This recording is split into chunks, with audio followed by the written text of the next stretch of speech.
Buckeye fans, this is the Bucknuts Morning 5 on Friday, January 23rd, 2015. I am Dave Biddle, and I'm joined by our special guest, Jerod Smalley, sports director and anchor at NBC4 in Columbus, and just a great all-around human being. J-Rod, how you doing on this Friday morning? Wow, that's high praise, man. I can't handle all that. All right, let's get down to brass tacks. We knew the 2014 Buckeyes were very talented. We thought maybe they were a year away. Very talented team. But considering everything that happened, the injury to Braxton Miller in camp, the suspension of Noah Spence for the season, Jerod, when he was only expected to miss 2 games, the loss to Virginia Tech, the season-ending injury to J.T. Barrett during the Michigan game, on and on and on a scale of 1 to 10 as you look back on it now, how surprising is it that they emerged with the national championship? Oh, I mean, it's about a 9 or a 10. I mean, whatever you can get to there. I mean, and for all the reasons you mentioned. But even more than that, I mean, I think it's just as you watch the games, especially early in the season, as you watch them play, I couldn't forecast that. It's not just the Virginia Tech game. I think that's the one that everybody points to, lost at home, but 2 touchdowns. That's sort of, like, well, that's easy. But I think that you even watch them play, Cincinnati, for example. Yeah, they won the game big, but they gave up several long touchdowns. Same problem they had a year ago in terms of defending the long ball. You just couldn't forecast that. You couldn't, look ahead 6 games and say, well, now, wait a minute, this defense is pretty good. At least I couldn't. But I thought they'd be pretty good. I thought by the end of the year they would be better on defense. I never thought they would be nearly as good as they ended up being defensively at the end of the year when the games mattered most. And considering the opposition, I thought what they did against Alabama, I mean, I understand the Oregon defensive scheme was tremendous in what they planned to do. What they did against Alabama, I thought Alabama was the best team Ohio State played.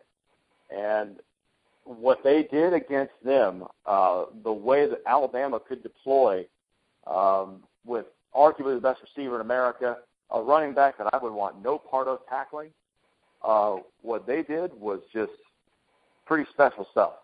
Absolutely, and going down to SEC territory to do it, Ohio State dominated the total yards in that game. They, if not for shooting themselves in the foot, they might have blown out Alabama. So I agree with you. What a surprising and thrilling run. I have to ask you about the quarterback situation, the million-dollar question. Curious your take. Who do you think is going to start out the season as the starting quarterback for the Buckeyes this fall? Very, very interesting. My guess would be Barrett. But that's based on basically nothing. And the other major problem with this is that 2 of the 3 won't play in spring. So one guy is going to get a boatload of reps, and he's the guy who needs the most reps, in terms of Cardale. And I think the other factor is you have to figure out what Braxton's actually going to be. The one thing nobody wants to talk about with Braxton is the fact that he doesn't. We have no idea. Not Braxton, not Urban Meyer, not anybody else knows if Braxton's going to be able to efficiently, effectively throw a football at the level they're going to need him to throw it. Whether he's going to have the arm strength, the accuracy, the power to get a football where he needs to throw it, that is entirely in question. So I think it's a pretty enormous factor. People don't really want to talk about all that much. So I would say right now, JT has a great shot if he comes out of spring healthy and ready to run and all that good stuff. But, boy, Cardale has a nice advantage, though, the fact he'll get all those reps. And the fact that I've been a huge J.T. Barrett guy. I've been touting his praises since he's been in high school. I'm just really conflicted here because Cardale Jones, the last 3 games, he played so well on the biggest stages, won the national championship. I can't imagine then to start off the next season, assuming he's healthy and plays well and doesn't get in trouble or anything, I can't imagine that he would not then start for a 4th consecutive game considering the way the last 3 games went. But that being said, how do you bench J.T. Barrett, who just broke Drew Brees' record for total touchdowns in a season, did it as a redshirt freshman? So it's really an interesting situation. But how do you bench Cardale Jones, though? Yeah, great point. But I think what they'll do, and I'm certain that this is how it's going to unfold, it will be a competition, just like any other position on the field. You will have to be better than the other two guys to play. And I think that's the only way you can really do it, is have a fair evaluation and take all of that other stuff, all of the history out of the equation. It doesn't matter what you did. What you have to do is do it now, and that's how you win the job. And I'm guessing that they'll have those guys respond to that, because those guys, they want to be challenged. They want to have that sort of that sort of test thrown in front of them, and for those three guys, they're never going to be tested like they're going to be tested this coming fall when they get to training camp. That will be something else. National championship celebration tomorrow. It is NHL All-Star weekend. You're not sleeping this weekend at all, Jerod, but this is great for Columbus. I think the celebration at Ohio Stadium tomorrow will be outstanding. The weather will be nice, unlike January of 2003, where I remember freezing my butt off. Urban Meyer will be speaking tomorrow. We'll also be hearing from Mayor Michael Coleman, Ohio Governor John Kasich, and a few of Ohio State's players. It will be televised live on Big Ten Network from 11 a.m. until noon. We will be there covering it. It's going to be a cool event, Jerod. It's free for fans. Your thoughts? Well, we were down there the other night for the Fanfare, which is over at the Convention Center. We did a show down there, and my advice would be this. At some point during this weekend, if you're a Columbus sports fan, if you're somebody who enjoys the entire sports scene, not just Ohio State, if you like going to, crew games, Clipper games, all the different things you can do in Columbus, this is one of those weekends where your attendance is required and requested, and you're going to love it. I mean, what they've done down in the Arena District is really something. The Fanfare, I think it's only $12 or something to get in, and you should go because it is very cool. Interactive exhibits, autographs, pretty much all day. No matter when you go, you're going to see somebody. The Stanley Cup's there. We actually, for the first time, I saw the Stanley Cup last night in person. I haven't really had a chance to do that before. And last night we were there and we saw the Stanley Cup, and it was great. And, boy, you get an appreciation for the history of the game. The thing was first awarded in 1893. I mean, that gets your attention pretty quick. So what a cool thing to happen in Columbus. The hockey world comes here. And, I'm telling you, people recognize Columbus. You don't have to defend Columbus anymore as being a big city, 15th biggest city in the country. You don't have to do that anymore. And events like the All-Star game coming here sort of do that for you. Before I get you out of here, Jerod, I want to talk some Ohio State basketball real quick. Buckeyes won 69-67 at Northwestern last night. 33 points, 7 rebounds, 6 assists, and 0 turnovers for freshman D'Angelo Russell. He was absolutely a one-man show. The Buckeyes are now 15-5 overall, 4-3 in Big Ten play. Jerod, I think they will sneak in the NCAA tournament, but this has been a disappointing team other than the outstanding play of young Mr. Russell. Your thoughts on this team? Give me a prediction. Do you think they will get in the big dance in March? Yeah, I think they'll make the tournament because D'Angelo Russell's too good to not. But boy, I mean, they are it's funny, Dave.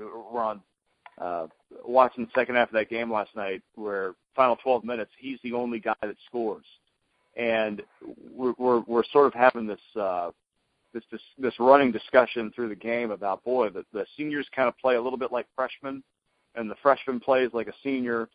And, boy, he wouldn't let them lose the game, but they all tried. And they really haven't played poorly at home. I mean, they had the loss to Iowa at home.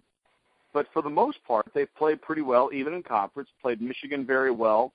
They've shown that they are capable. But, boy, on the road, they have been, especially at the start of a basketball game, just awful. Even last night, despite the lineup change. So, yeah, I understand the lack of confidence in that, but they have enough talent. They have enough pieces to get there, Dave. I just don't know that, when you think about seeding, those kind of things, I don't know where you're going to put these guys. They're going to have to make some sort of run here late in the year. They do get a few more home games. They're just coming off a stretch of 4 or 5 on the road. So they're going to be playing at home a little bit more regularly, and they have a chance to make a little run here at the end of the year and impress some people. D'Angelo alone, I think, carries a little clout. And we all know you get one good player. You don't have to have one good player to you're not going to win the national title probably with one good player, but that can definitely open doors for you in terms of tournament seeding and opportunities. So, yeah, I think I'm with you 100%, Dave. A little disappointing, but still very capable. And, Jerod, what's going on NBC4? Tell the listeners out there what to expect this weekend, my friend. Plug time, man. Let's plug. You know what? Friday Night Live is coming up tonight, 11:15 p.m. We're going to do some stuff on the Senior Bowl from Alabama because some of those guys are missing this championship celebration to play in that game and chase their dream. I got a text late last night that Duran Grant's not going to play in that game, unfortunately, due to a broken bone in his hand. But Devin Smith obviously is going to play. And last check, I know Curtis Grant was down there practicing, so I know they're hoping he can play. So I think it's pretty interesting, the fact these guys are, woo, we did it, already off to chase the dream because of the late scheduling nature of the national championship game, how it's kind of bumped that schedule back for everything, including the decision to turn pro for Cardale, guys like that. Very interesting how it's changed the schedule. So we'll have that tonight, 11:15, and, of course, all the All-Star game stuff. Excellent stuff. I knew you would come strong. He is Jerod Smalley from NBC4. I really appreciate it, Jerod. Have a good day, my friend. All right, bud. Good to talk to you. On the site later today, I'll do a piece on freshman wide receiver Terry McLaurin. The coaches are very high on him. He could be a guy that could replace Devin Smith. I think Corey Smith will have, obviously, first crack at that job. But Terry McLaurin in the future could be a guy that replaces Devin Smith. Make sure you check out our feature on Terry McLaurin later today on the site. I did one yesterday on Paris Campbell. Check that out if you haven't already. Only 17 years old, and that won't be 18 till July. This kid could be a future stud. Paris Campbell, make sure you check out that story if you haven't already. We will also have the boarding house posted before noon today, and we will have wall-to-wall recruiting coverage all day and all weekend. It's, of course, a huge recruiting weekend for the Buckeyes. Our Bill Kurlick and Alex Gleitman will be all over that, as well as our national recruiting experts like Steve Wiltfong. So keep it locked to Bucknuts for all your recruiting needs. If you're not a subscriber, try our buy 1 month, get 2 months free deal. It's a great deal. $9.95 for 3 months of Bucknuts. It takes you through signing day in a week and a half. It takes you all the way through spring ball. So take advantage of this deal while it lasts. Thanks to all the listeners out there as well. Hope you have a great day and a great weekend. Take it away, best damn band in the land.